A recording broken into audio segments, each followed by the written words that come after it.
म्हणे रे किती पळशील दड दडा तो वागू पुढे केला पवाडा ते मज पुढे न चलेसे काय येऊन खूप हेणू गोष्टी म्हणला अरे भेपुड्या कुठपर्यंत पळणार आहेस म्हणला. तुला वाटलं का गोकुळ आहे?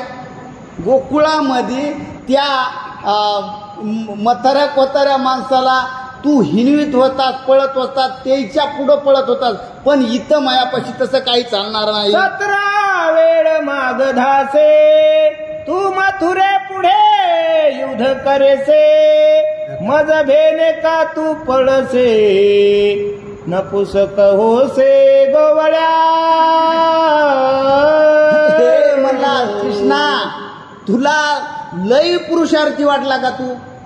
ते म्हणला जरासंधाला 17 वेळा तू आज जिंकलंस, तू लय मोठा झाला का? त्याला तू धरू नेलस, त्याला तू जिंकलस, पण मला भेऊन का पळायलास?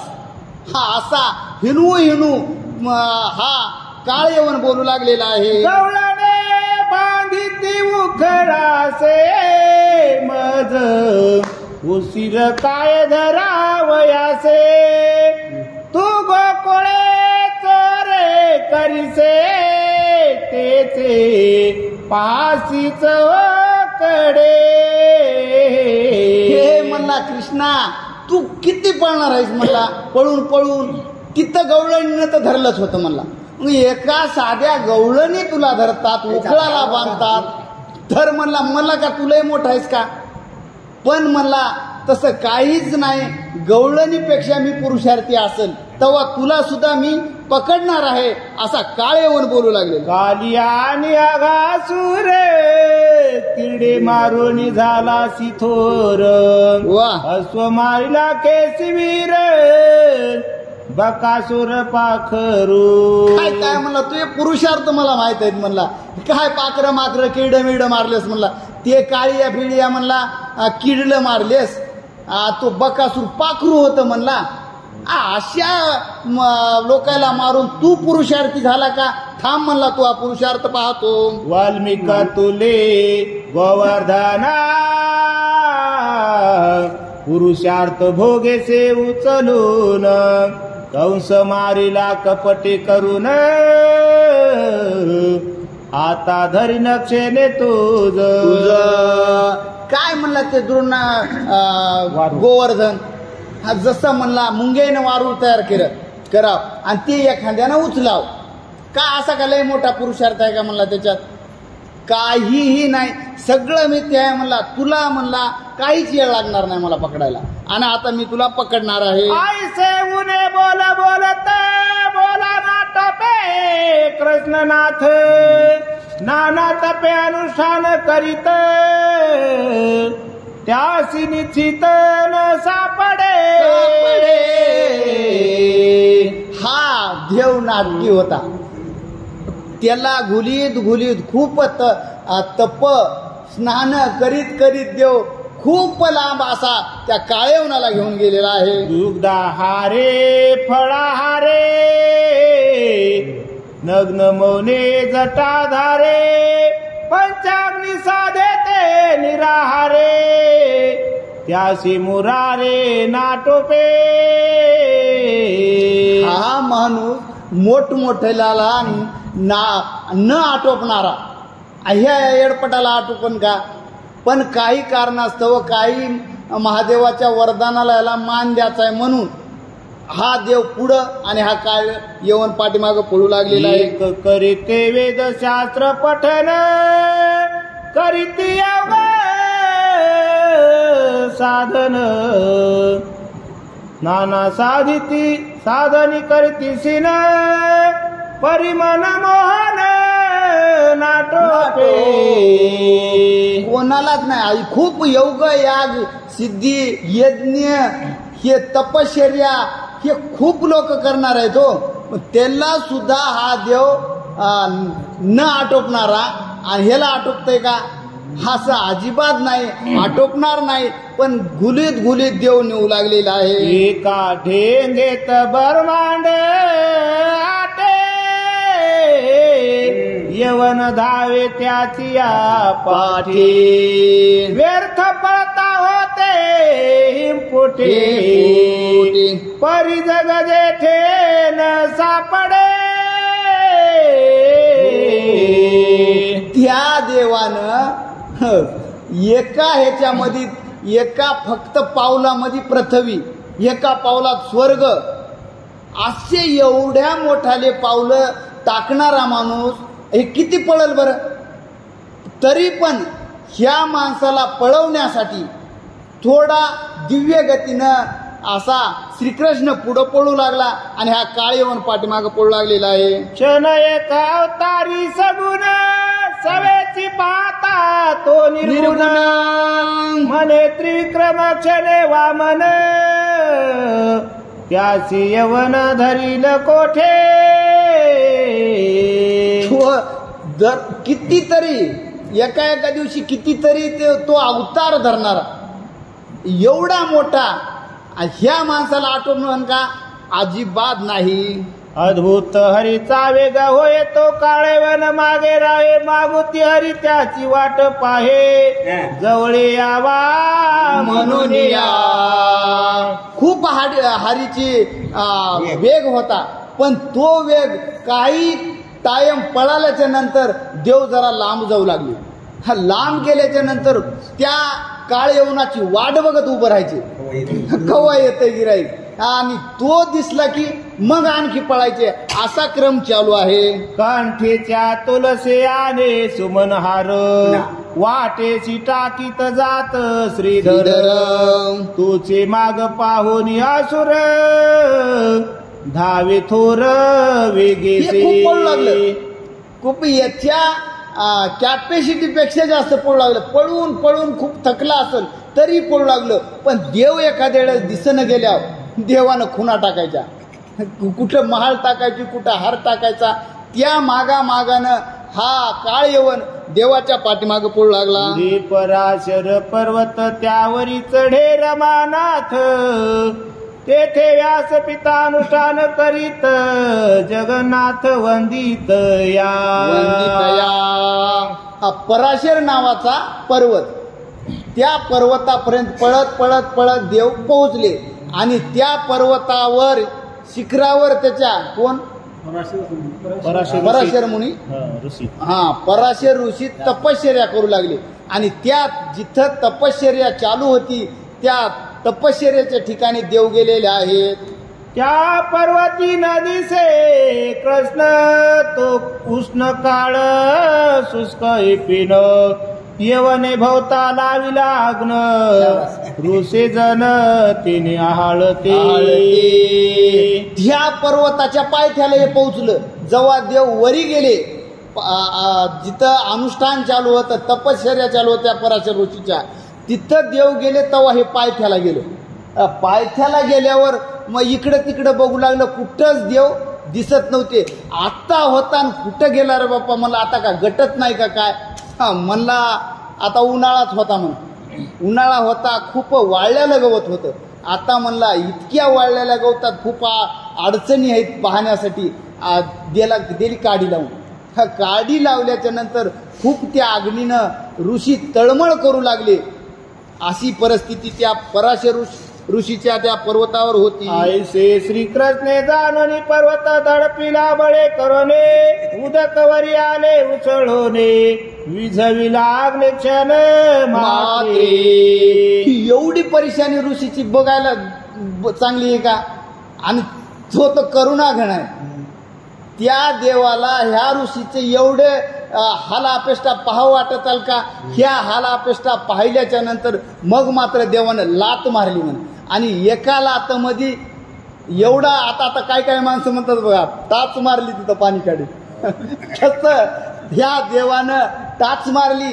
पर्वत पृथ्वीमध्ये दाबला आणि पृथ्वीमधलं पाणी त्या पर्वतावर आलेलं आहे. ते थोनी मग पश्चिम पंथे धाव घेतली कृष्ण नाथे मार्ग धावून येवनाते पुढे पुढे जात हा तेवढं पर्वत दाबल्याच्या नंतर मग मात्र काळ यवनाला हा श्रीकृष्ण दिसला. हा दिसल्याच्या नंतर मग पश्चिम मार्गाला पश्चिमेकडे देवानं धाव घेतलेली आहे. तो तेथे पर्वताचे दरे मा भयानक विवरे, तेथे मुचकुंदे बहु काळवरे, निद्रा केले श्रमोनिया. तिथून पश्चिम दिशेला देव निघाल्याच्या नंतर पर्वत संपले आणि दऱ्या खोऱ्या लागल्या. आणि त्या एका दरीमध्ये मुचकुंद नावाचा राजा, मुचकुंद राजा तिथं झोपलेला होता. अशा ठिकाणी देव निघालेले आहे. सूर्यवंशी राजा मांधात, हा मुचकुंद नामे तयाचा सुत, तेने स्वर्ग रक्षणे समस्त, देव सुखे राखिले. मांधात नावाचा राजा सूर्यवंशामधला आणि त्या मांधात राजाचा हा मुचकुंद मुलगा. आणि ह्या मुलानं स्वर्गाचं संरक्षण केलं आणि संरक्षण केल्याच्या नंतर थकून भागून हा संरक्षण केल्याच्या नंतर त्या ठिकाणी झोपलेला आहे. दैत्याशी युद्धाद्भुत केले बहु काळ पर्यंत, पुढे स्कंद झाला शिवसुत, तेने स्वर्गा रक्षिले. खूप दैत्यासोबत स्वर्गामध्ये भांडण झालं आणि त्या भांडणामध्ये हा मुचकुंद त्या दैत्याशी भांडू लागला. आणि हे भांडता भांडता कोण? महादेवानं हा महादेवाचा स्कंद नावाचा मुलगा कार्तिक स्वामी, आणि तो तिथं विजयी झालेला आहे. मुचकुंद बहुत श्रमला, मग सचिवर प्रसन्न झाला, मनेवर मागे वैला, अपेक्षित असेल जो. मुचकुंदाच्या सहाय्यानं हाय हे देव सुरक्षित राहिले. ह्या स्वर्गाची रक्षा झाली. अशा वेळेमध्ये तो स्वर्गाचा राजा इंद्र, तो इंद्र म्हणला, हे बघ मुचकुंदा, तू खूप आम्हाला तुझी मदत झाली, तुला खूप उपकार झाला, आणि ह्या उपकाराची काही ना काही परतफेड म्हणून तू काहीतरी वर माग, तू मागशील तो वर मी देईल. येरू म्हणे श्रमल परबळ, निद्रा करीन बहु काळ, जो माझी निद्रा समाधी मोडील, तो भस्म हो तेथे. इंद्र देणारा आणि मुचकुंद मागणारा, त्या दोघांच्या संभाषणामध्ये मुचकुंद म्हणला, हे बघ तुला द्यायचंच ना, आता खूप मला श्रम झालेला आहे, मी खूप भागलेलो आहे, आता मला झोपायचे, आणि मला झोपल्याच्या नंतर कोणी माझी जर झोप मोडेल, मी पाहिल्या तो भस्म व्हायला पाहिजे, एवढा वर दे म्हणला मला. माझे निद्रांती जग जीवन, भेटो अकस्मात येवन, तथास्तु म्हणे शस्त्र नयन, मग विवरे जाऊन निजला. हे बघ म्हणला, तेवढं झाल्यावर एखादा भस्मय झाला त्याच्यामुळे काय फायदा आहे, पण आता झोप तर मोडलीच. आणि मग मला झोप मोडली तर मोडली, पण त्या वेळेला मला देव दिसायला पाहिजे. हा, आणि ते इंद्र म्हणला काहीच अडचण नाही, तथाच तू, काय अडचण नाही मला, तुला वर मी दिला. वर दिल्याच्या नंतर तो मुचकुंद त्या विवरामध्ये जाऊन झोपलेला आहे. या लागी त्याचे विवरात, परवेशला वैकुंठ नाथ, ते दोरोने काळे वन देखत, म्हणे बरा येथे सापडला. त्या विवरामध्ये प्रवेश केला देवानं आणि येणं पाहिलं. जवळजवळ अयोध्येला असं हटकूनच मुद्दाम देवानं जवळजवळ अयोध्येला असं त्या विवरामध्ये उतरले. देव उतरल्याच्या नंतर हे म्हणला, जमलं म्हणला, आता इकडं कुंकट बी पडू लागला, आपल्याला सापडणं गेलं हे गिराईक. म्हणला ह्या विवरामधून कुठं पडणार आहे, आता म्हणला सापडलेला आहे देव. हरी विवरात पुढे गेला, तो मुचकुंद बहु काळ निजला, आपुला पितांबर काढिला, मग झाकिला तयावरे. हा देव विवरामध्ये शिरल्या जरा समोर गेला. हा काळेवन पाठीमाग होता. आता देवाला माहीतच होतं मुचकुंद झोपलेला आहे. झोपलेला मुचकुंद पाहून देवानं स्वतःचा पितांबर काढला आणि त्या मुचकुंदाच्या अंगावर टाकलेला आहे. आपण पुढे जाऊन गुप्त पाहे जग जीवन, तो विवरात परवेशला काळेवन, विलोकोन पाहतसे. पितांबर टाकला ना आपण गुप्त थांबला. आता पाहू म्हणला काय होतंय काय नाही. हा देव पाहण्यासाठी गुप्त राहिला. तेवढ्यामध्ये हा बाबा त्या विवरामध्ये शिरलेला आहे. तो देखिला दिवे पितांबर मने येथेच निजला यादवेंद्र मनोनी सबळलता प्रहार हानिता झाला दुरात्मा. बरं झालं म्हणलं. अरे बाबा म्हणलं हे लांबी पळालं नाही तर झोपलंय. याला एवढं कसं कळालं नाही. झोपलंय म्हणणं लाथ आणणं एकदाच केली बाबा.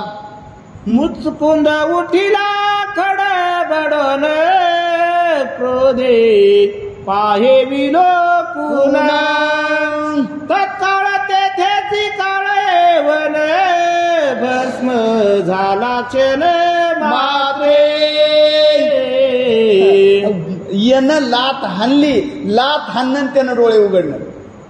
डोळे उघडल्याबरोबर काळ येऊन असा ढन ढन ढन ढन जळू लागलेला आहे. सूत्रधारे नारायणाचा मारविला काळेवन मुचकुंद पाहे सावधान तो पित वसन देखिले. हे सगळं पाहू लागला गुप्त असून देव. येणं लाथ हाणणं ते जळणं आणि मग म्हणला आता इथं कोण असं आपल्याला वर आहे देव दिसण्याचा. हा बाबा मात्र तिथं उभा राहिलेला आहे. तो सुवासन माया बरे मुचकुंद सद्गदितांतरे परतोने पाहे तो मधुकैट भारे चतुर्भुज उभासे. मुचकुंदानं घाय करून उठला बा. बघितलं हे जळालं. इकडं तिकडं बघायला तर चतुर्भुज असा दिव्य देव मुचकुंदाला दिसू लागलेला आहे. उदार वदन मनोहर कर्णे कुंडले मकराकार दिवे मुकुट प्रभाकर तिजे विवर उजळी. देव कसा होता भाऊ. राजस सकुमार मदनाचा पुतळा. एवढा सुंदर देव ह्या मुचकुंदानं पाहिलेला आहे. कौतुक हृदय झळकत वजन ते आपाद डोलत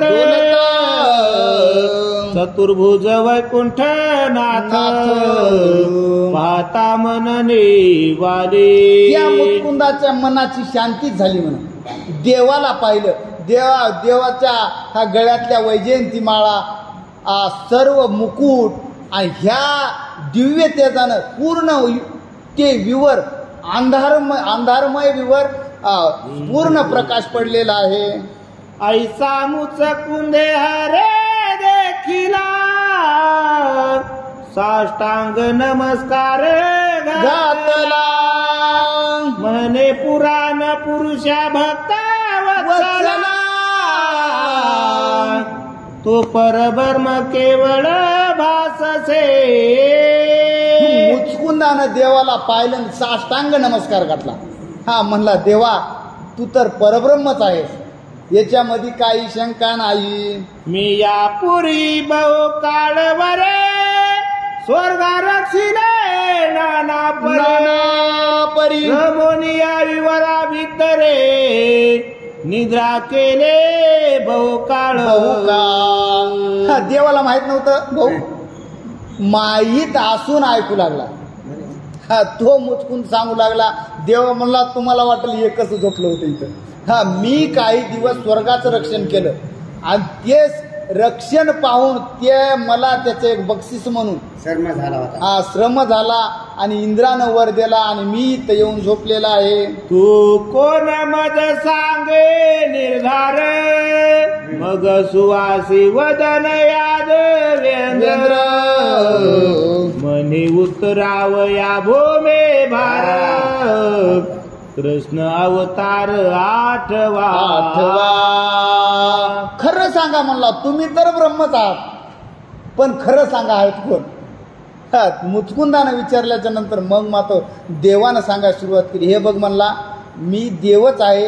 ह्या पृथ्वीवरला भूमिभार ह्या पृथ्वीला भार झालेल्या लोकांचा नायनाट करण्यासाठी मी हा श्रीकृष्ण नावाचा अवतार घेतलेला आहे. मुचकुंदे धरले दृढ चरण दाट लाट भावे करून मने सचिवरे दिधले वरदान ते सफळ आजे झाले. हा मुचकुंदानं पायावर दर्शन घेतलेलं आहे आणि मग त्याला पहिल्या आठवणी सुरू झाल्या. म्हणला खरंच आहे हा जे मला वर देलता तो वर साकार झालेला आहे. धन्य धन्य आधीचा सुदिन देखील क्षीरसागरीचे निधान परम पावन झाले नयन हरिवदन विलोकिता.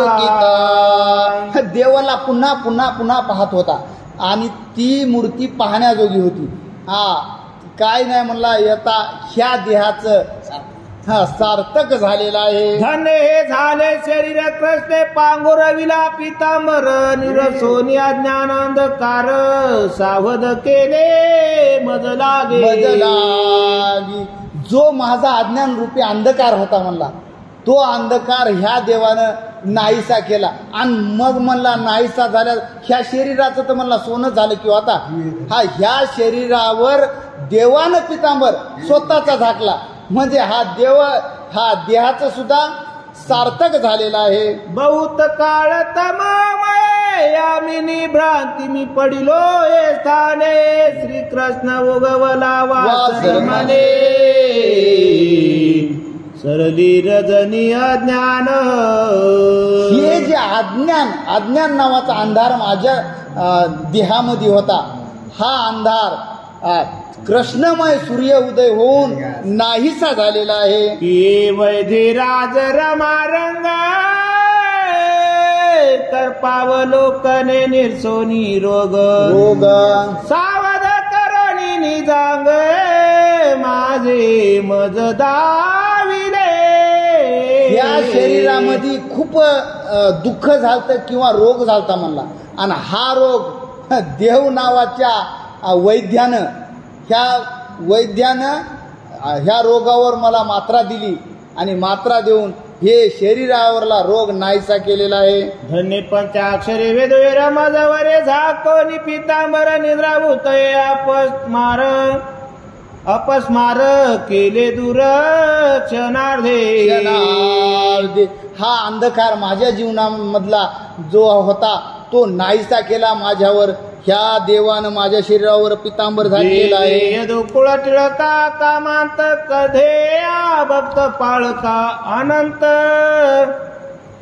अनंत ब्रह्मांड चित्त चालका कंसात का श्रीकृष्णा गोपी मानस राजहंसा दारुण दुरित इपिन होताशा गुरुदोन धारणा बालवेशा.